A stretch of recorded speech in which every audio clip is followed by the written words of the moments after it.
I think we're cooking now. This is at low speed, 30 miles an hour at 10 volts, putting out about 2.1 amps. That's with the motor and the smoke heater and the fan, and you can see there's some smoke. As I speed this up to 60, the fan speed stays about the same. It's around 3 volts. But at 30, we're getting 7.4. At 66, we're getting 8. I don't know if you can see it, 8.8 volts to the heater. At 90, we're getting 10 volts to the heater, and 10 volts is the maximum. So you're getting 10 volts at 90. Between 90 and 100 is all the same. I think that's okay. As we slow down, we get a little less heat, a little less smoke. But at 30, you're still getting some decent smoke. And if I shut it down to idle, we're still getting some fan speed. It's all the way down to 0. The motor is stopped, but you're like at idle. You're getting 3.4 volts, and you're just getting some residual heat out of the heater for smoke. But eventually it'll slow down, smoke will. But as soon as we crank it up, like 6 volts, the smoke will increase, fan speed increases.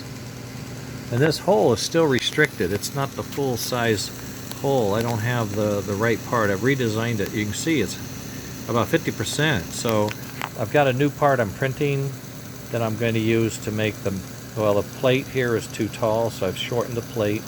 I'm printing a new lid that I can use for a template to re-drill a new lid.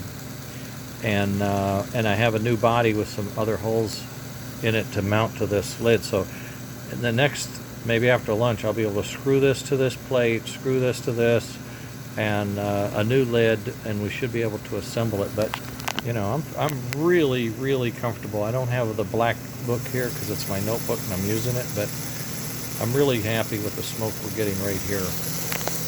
We can get it over into a dark background somewhere.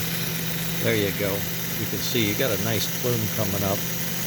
That's at 60. It should be good shape.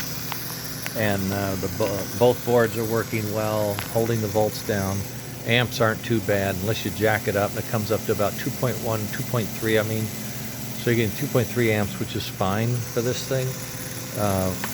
And I am also, now that I know this culprit here, rubbing the tire and all, is repaired, I may want to try to go back to the permanent magnet armature. That'll lower some of the draw too.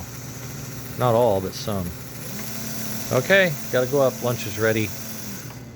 The scene of the crime. Don't do the crime if you can't pay the dime, whatever. Okay, later.